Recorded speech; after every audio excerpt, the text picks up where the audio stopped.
بسم اللہ الرحمن الرحیم۔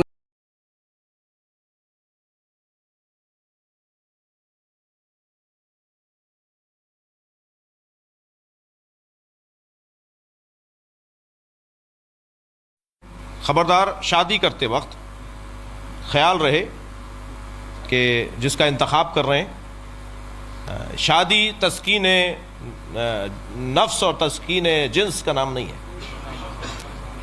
شادی تعمیر سماج ہے جی۔ اور اچھی طرح سوچ سمجھ کے گوری چمڑی کے اوپر نہ جائیے گا، چال ڈھال پہ نہ جائیے گا جی، کردار دیکھیے گا، اور سب سے بڑا کردار حب زہرا ہے،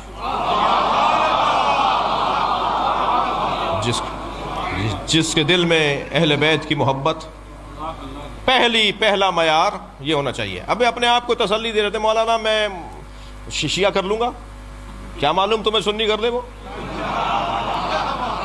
نہیں، ہم کیسے سنی ہو جائیں گے؟ اچھا نہیں ہو گئے جی؟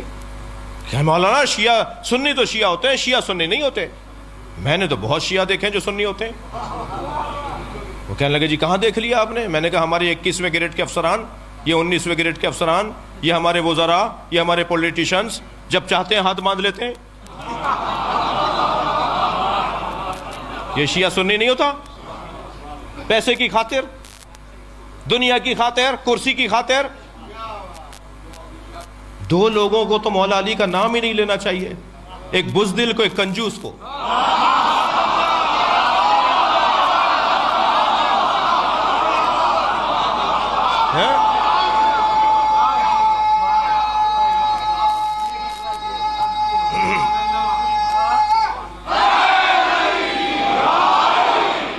کیا بات ہوئی؟ یہ کیا بات ہوئی؟ پیسے کی خاطر ہاتھ باندھ لیے، کرسی کی خاطر ہاتھ باندھ لیے۔ مجھے وہ سنی بڑا اچھا لگتا ہے جو لاکھوں شیعوں میں کربلا میں ہاتھ باندھ کے نماز پڑھ رہا ہوتا ہے۔ واللہ مجھے وہ سنی بڑا پیارا لگتا ہے جو مشہد مقدس میں امام رضا کے حرم میں لاکھوں شیعوں میں ہاتھ باندھ کے نماز پڑھتا ہے۔ وہ ہاتھ باندھ کر بتاتا ہے کہ میں نے جو دین سمجھا ہے اس پر عمل کر رہا ہوں، اور دوسرا پیغام یہ دیتا ہے شیعوں سے ڈرا نہیں کرو، یہ مارتے نہیں ہیں، اسے کوئی خوف نہیں ہوتا، وہ لاکھوں شیعوں میں ہاتھ باندھ کے نماز پڑھ رہا ہوتا ہے۔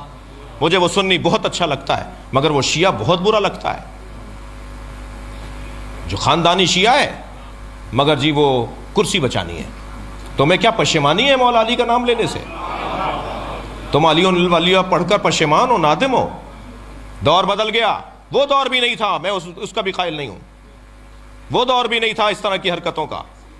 اچھا جو زیادہ باتیں کرتے ہیں نا کہ تقیہ نہیں کرنا چاہیے، خود جب کسی ایسے منزل پر جاتے ہیں تو یا تو دائیں بائیں ہو جائیں گے یا ہاتھ باندھ لیں گے۔ فخر کے ساتھ ہاتھ کھولو، تم امام جعفر صادق کے چاہنے والے ہو۔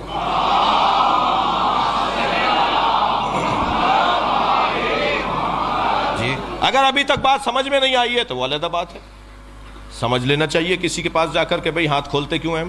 ایک بہت بڑے سیاستدان ہیں، شیعہ ہیں، خاندانی شیعہ ہیں، دادا پردادا سے شیعہ ہیں، وزیر بھی رہے، پاکستان کی کئی پوسٹوں پہ وزارتوں میں رہے۔ پچھلے دنوں انہوں نے مجھ سے کہا کہ جی میں سجدہ نہیں رکھتا،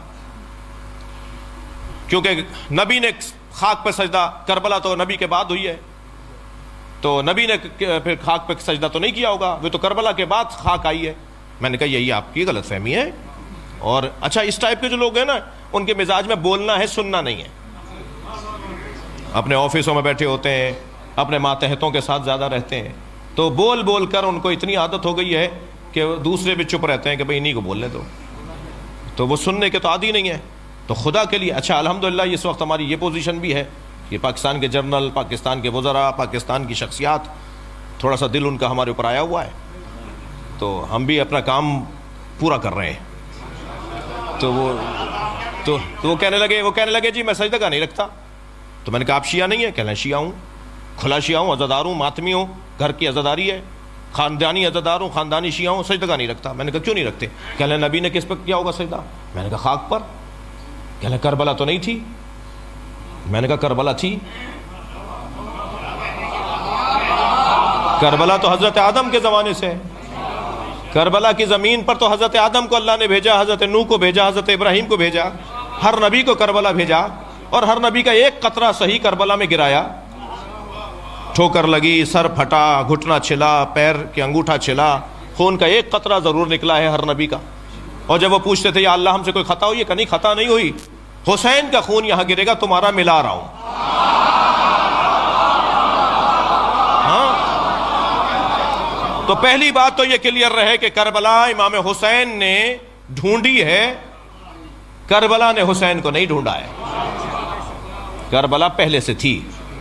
رہ گئی بات خاک پر سر رکھنے کی، تو نبی نے خاک پہ سر رکھا۔ صحیح بخاری کی روایت، صحیح مسلم کی روایت، وَجُعِلَتْ لِيَ الْأَرْضُ سُجَّدًا، اللہ نے میرے لیے خاک کو سجدگاہ بنایا ہے۔ یہ صحیح بخاری کی روایت، صحیح مسلم کی روایت۔ محدث دہلوی تو شرح صحیح بخاری کے اندر حاشیے میں لکھتے ہیں کہ جو شیعہ حضرات ٹکیا بنا کر اس پہ سر رکھتے ہیں نماز میں، سجدے میں، شیعہ حضرات جو مٹی کا ڈھیلا رکھتے ہیں، یہ نبی کی سنت پہ عمل کرتے ہیں۔ جی ہاں، صحیح بخاری کی شرح میں لکھا ہوا ہے کہ شیعہ نبی کی سنت پہ عمل کرتے ہیں۔ تو خاک پر سجدہ تو سرکار بھی کرتے تھے۔ پھر میں نے ان کو ایک مولا علی کا فرمان سنا دیا، جس کے بعد ان کا پیغام آیا کہ جی اب کلیئر ہو گیا اور اب میں سجدہ رکھا کروں گا۔ وہ یہ کہ مولا علی سے پوچھا گیا، یا علی، ہر رکعت میں قیام ایک ہے، رکوع ایک ہے، سجدے دو کیوں ہیں؟ فلسفہ احکام، مولا سجدے دو کیوں ہیں؟ تو مولا نے قرآن کی آیت پڑھی کہ سجدے دو اس لیے ہیں کہ جب تم پہلا سر سجدے میں رکھتے ہو، پہلے سجدے کے لیے سر رکھتے ہو خاک پر، تو قرآن پکار کر کہتا ہے منہا خلقناکم، تم اسی مٹی سے بنے ہو۔ اور جب دوبارہ سر رکھتے ہو تو آیت آگے بڑھتی ہے وَفِيهَا نُعِيدُكُمْ، اسی مٹی میں واپس جاؤ گے۔ تو پہلا سجدہ تمہاری ولادت کی یاد دلاتا ہے، دوسرا سجدہ تمہاری موت کی یاد دلاتا ہے، اور دونوں سجدوں کے درمیان مختصر سا قیام ہے جسے زندگی کہا جاتا ہے۔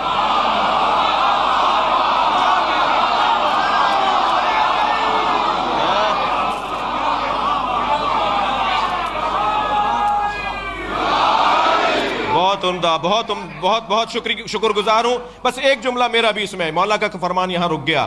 یہ جو دو سجدوں کے درمیان مختصر قیام ہے، اسے زندگی کہتے ہیں، جو استغفار پر مشتمل ہے۔ صلوات پڑھیں گے محمد و آل محمد کا۔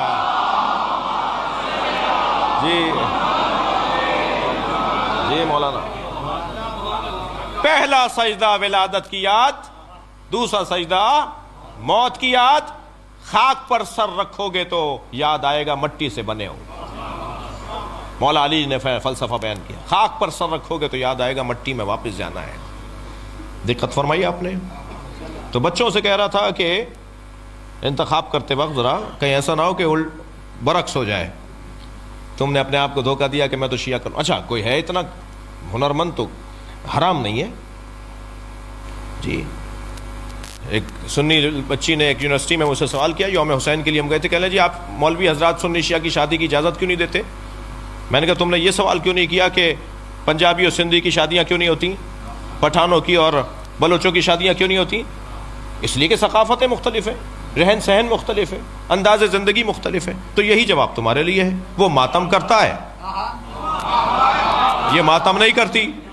وہ ہاتھ کھول کے نماز پڑھتی ہے یا ہاتھ باندھ کے پڑھتے ہیں، تو روزانہ کی الجھنیں، تو حرام نہیں ہے، شادی ہو سکتی ہے۔ اگر اتنے کارنامہ، اتنی ہمت ہے کہ تم کچھ کر جاؤ تو کوئی مسئلہ نہیں ہے، لیکن جذبات کی بنیاد پر نہیں ہونا چاہیے۔ تو شادی کے لیے جو سب سے اہم بات ہے وہ کف کا ہونا ہے۔ مولانا کف کیا ہے؟ تو ایک کونے سے آواز آئی ایک مولانا کی کہ کف کا مطلب یہ ہے کہ وہ اگر ایم اے پاس ہے تو یہ بھی ایم اے ہونے چاہیے کم سے کم۔ لڑکی اگر مثال کے طور پر فرض کیجئے پی ایچ ڈی ڈاکٹر ہے تو لڑکے کو بھی کم سے کم اتنا تو ہونا چاہیے، تھوڑا زیادہ ہو تو بہتر ہے۔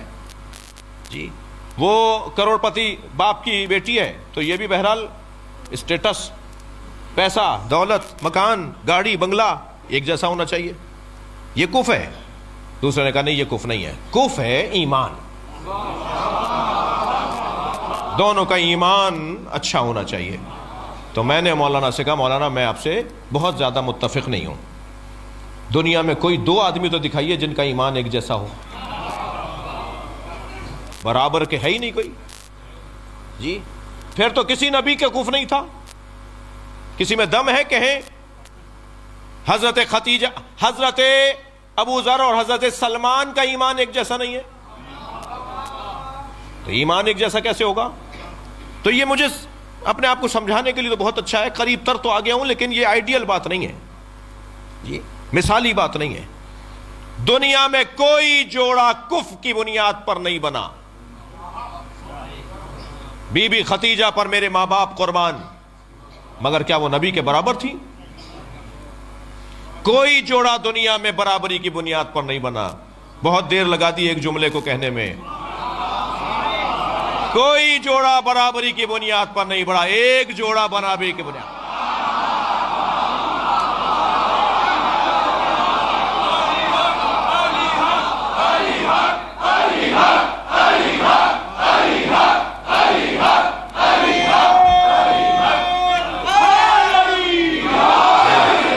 وہ علی و بطول کا جوڑا ہے. سبحان اللہ.